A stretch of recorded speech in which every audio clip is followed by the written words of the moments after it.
May 16th, 2025. It was a quiet and humid Friday night just west of the Appalachian Mountains in eastern Kentucky. Laurel County residents Paul and Gail Cline were sitting in their living room, quietly watching TV when tornado sirens blared across the TV screen and on their phones. Miles away, a ghostly, violent tornado was ripping its way through the heart of eastern Kentucky, and its path was aimed directly for the Clines' residence. With only minutes to react, the couple sprinted to their bedroom and clung to one another for dear life, fearing it could be their final moments together. In an instant, the violent tornado struck their home with winds up to 170 miles per hour and threw debris which severed one arm on each of them. Even through the constant barrage of debris, the couple maintained their embrace. In the end, the Clines had each lost an arm to the tornado, but miraculously were still alive. In under 90 minutes, this violent EF4 tornado with winds up to 170 miles per hour ripped a nearly mile-wide path through Gloucester Ridge, Somerset, and London, Kentucky, leveling thousands of homes, claiming 19 lives, and becoming the deadliest tornado in eastern Kentucky's history.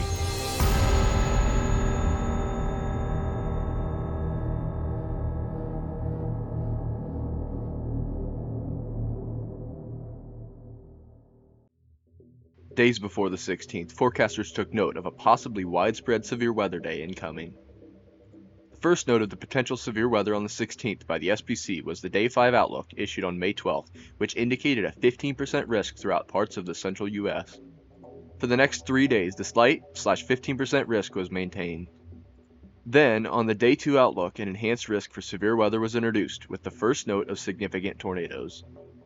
At this point, the storm mode was still uncertain, which led to more conservative forecasts being issued. Storm mode is extremely important in severe weather forecasting due to the different impacts that different storm types can have. For example, a more linear mode usually causes more widespread wind events with less hail and strong tornado potential, while a more isolated threat can cause more significant hail and tornado threat. However, by the next outlook, it became more evident that the storm mode would be isolated, and thus more conducive for significant tornadoes, and a moderate risk was issued. As the 16th neared even closer, it became even more evident that the meteorological setup was nearly a perfect recipe for a widespread tornado outbreak across the Ohio Valley. A powerful upper-level shortwave moved across the upper Midwest, causing height falls and strengthening winds aloft to 70 to 80 knots by evening. These height falls, in conjunction with the cold front, allowed for ample forcing and lift to initiate storms. To put it simply, lift triggers upward air motion and sparks storm development. So, the potent upper-level shortwave combined with the surface cold front provided the necessary lift to initiate explosive thunderstorms across the region. This powerful shortwave and the strengthening winds aloft allowed for ample wind shear to sustain storms. Shear is the change in wind speed and direction with height, which organizes thunderstorms into rotating supercells. Deep layer shear reached nearly 65 to 70 knots, with storm relative helicity values over 400, creating a textbook environment for significant tornado formation. The exit region of a nearly 125-knot jet stream further enhanced the environment for severe storms. At the surface, a low-pressure system with a trailing cold front clashed with warm, moist air from the Gulf, with dew points in the 70s fueling instability. This warm, moist air acts as fuel for thunderstorms. These dew points in the lower to mid-70s, drawn from the Gulf, provided ample moisture, enhancing atmospheric instability. The significant tornado parameter, or STP, peaked at 9, and mid-level lapse rates exceeded 8 degrees Celsius. Lapse rates are important to severe weather potential because the steeper the lapse rates, the more unstable the atmosphere can become. In addition, CAPE values surged to 3,000 to 4,000 joules per kilogram due to extensive clearing and steep lapse rates. CAPE, or convective available potential energy, is the measurement of instability in the atmosphere that is needed to produce potent severe thunderstorms. The Storm Prediction Center then issued a moderate risk for severe weather on May 15th, highlighting a 15% chance of significant tornadoes, EF2 or greater, and a 45% chance of very large hail and damaging winds.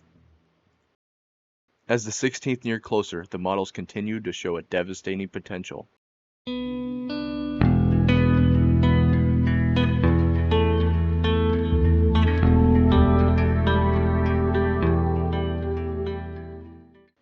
May 16th began with warm, humid conditions across Kentucky. Temperatures reached the mid-80s and dew points hovered in the lower to mid-70s, creating a muggy and very unstable air mass. It was evident by late morning that the environment was setting up for disaster. By early afternoon, meteorologists at the National Weather Service office in Jackson, Kentucky were on high alert, despite staffing shortages, as reported by the Washington Post. However, even with these staffing shortages, lead meteorologist Christian Castle ensured that the office was fully staffed, stating, "If there's weather, we're staffed. Failure is not an option." The SPC maintained the moderate risk outlook and confirmed the potential for a widespread severe weather outbreak. By late afternoon, storms fired in southern Missouri and Illinois, organizing into supercells as they moved eastward into Kentucky.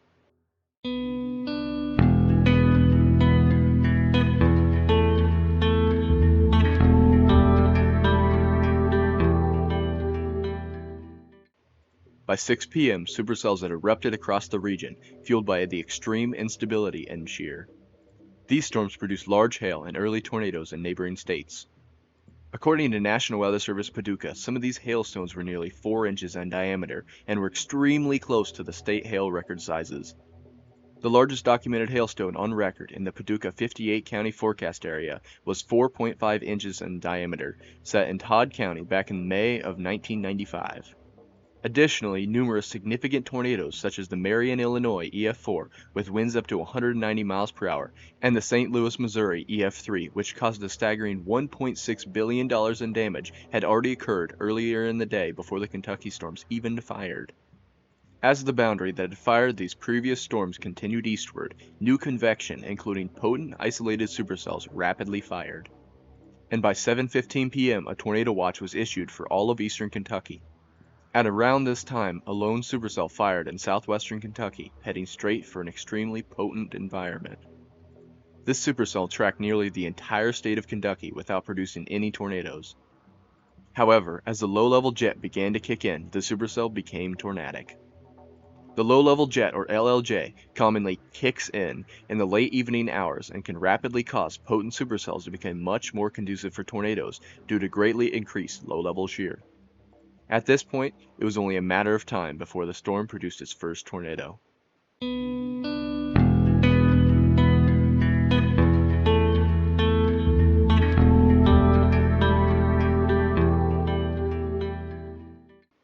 At 10:27 p.m., near Whittle and Russell County, the tornado touched down along Kentucky 619, initially rated EF1 before rapidly intensifying. The tornado then moved eastward and partially removed a roof off of a home and an outbuilding as it moved east-northeastward and crossed Kentucky 76 before rapidly intensifying to high-end EF2 intensity. Here, the tornado significantly debarked hardwood trees and destroyed mobile homes and a camper. The tornado then continued east and strengthened to low-end EF3 intensity as it crossed Glosser Ridge Road. Here, a one-story brick home had its exterior walls destroyed, several trees nearby were snapped and uprooted, and another home nearby sustained minor roof damage. Then, the tornado intensified rapidly as it crossed into Pulaski County. Here, the tornado caused heavy roof damage to homes and snapped trees and power poles before crossing Fishing Creek and strengthening as it came down a steep hillside and struck the southern side of Somerset. Here, numerous pictures and videos showcase the tornado's eerie appearance and significant strength. Numerous businesses along US 27 suffered heavy damage, with rooftops torn off and walls completely destroyed. The Somerset Pulaski County Rescue Squad building was severely damaged, though no one was inside. The South Kentucky Rural Electric Cooperative Corporation headquarters also faced significant damage, with nearly all of their associated buildings being obliterated. An unnamed Somerset resident shared, "I heard the sirens and went to the basement with my family. We could hear the wind howling, and then it was quiet. We came out, and our house was gone, but we were safe." The tornado then continued eastward and moved through the Daniel Boone National Forest, reaching its peak width of just under 1 mile wide as it moved through the forest and into Laurel County. As evident with the satellite imagery in the days after the tornado, a mile-wide path through Daniel Boone National Forest was decimated by an extremely violent tornado. The tornado then intensified to low-end EF4 intensity for the first time, northeast of the community of Mount Victory. Here, a one-story home along Poplarville Road was leveled and swept from its foundation at 170 miles per hour. Additionally, several trees behind the home were extensively debarked and stubbed. The strengthening tornado then exited the forest and began impacting large residential areas south of London. Just before crossing I-75, the tornado became violent and obliterated the Sunshine Hills subdivision at EF4 intensity with winds up to 170 miles per hour once again. The Sunshine Hills neighborhood in London was obliterated, with homes wiped clean from their foundations. 17 of the 19 fatalities in the tornado occurred here, including a husband and wife. Sarah Lee, a mother of two, recounted, "We were in the living room when the power went out. I grabbed my kids and ran to the bathroom. The roof was gone, and we were soaked, but we were alive." Here, Paul and Gail Cline's home was impacted by the tornado. Holding each other as the tornado hit, they each lost an arm when their home was destroyed. "We thought we were going to die, but we held on," Gail told reporters later. The tornado then continued eastward and caused damage at the London Corman Airport, including airplanes and a medical helicopter being flipped and destroyed. Airport manager Tom Jenkins said, "We've never seen anything like this. It's going to take months to repair." The tornado then tore through Levi Jackson Park, the Laurel County Fairgrounds, and Crooked Creek Golf Course, leaving debris scattered for tens of miles. In a home here, a 23-month-old named Parker was found buried in the rubble by his mother. He survived and has fully recovered from his injuries. The tornado then weakened to EF2 and EF3 strength along East Laurel Road before abruptly weakening further, causing only EF0 damage as it crossed Kentucky 80 and Kentucky 488 before dissipating west of Lida at 11:56 p.m. Numerous emergency response teams were immediately sent out to retrieve survivors from the rubble. Even at night, the extreme damage was visible throughout the area. However, the real extent of the damage would not be visible until daybreak.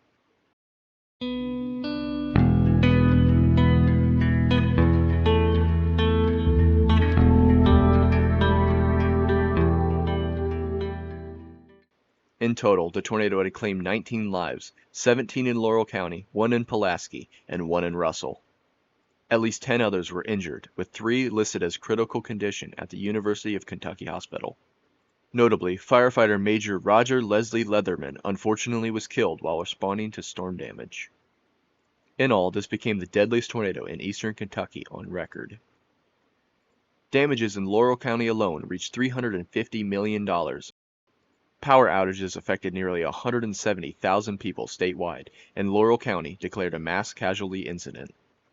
Satellite imagery revealed a massive scar across Daniel Boone National Forest and the surrounding residential areas of Somerset and London, Kentucky.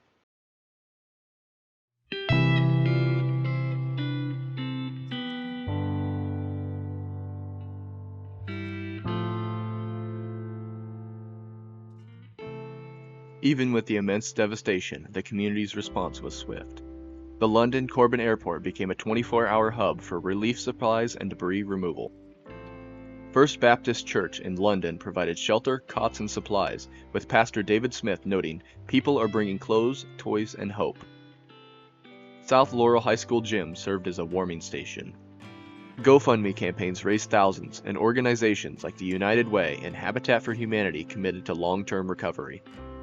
Governor Beshear declared a state of an emergency and secured FEMA assistance. "Things are moving as fast as I've ever seen into 14 weather-related disasters since I became governor," he said. The Lexington Fire Department deployed urban search and rescue teams and a mobile ambulance bus. High school students joined in recovery efforts, clearing debris and distributing supplies. Additionally, the tornado left an immense scar across Daniel Boone National Forest, disrupting ecosystems. Reforestation efforts are underway, with groups like the Sierra Club coordinating with state agencies. The Somerset London tornado was the 6th EF4 or EF5 tornado in Kentucky in 50 years, following the 2021 Western Kentucky EF4 tornado. As of recording this video, the May 16, 2025 outbreak with 55 tornadoes was the most active severe weather day of 2025 so far. Kentucky's 42 tornadoes already in 2025 showcases the heightened activity in the Ohio Valley compared to 2024. Although the communities of eastern Kentucky were ravaged by the violent tornado, they fought back and remained resilient. The resilience and perseverance of the residents of London and Somerset are a true testament to the strength and resilience of Americans. This video is dedicated to everyone who was impacted by this tornado and the other violent and significant tornadoes that occurred on May 16th.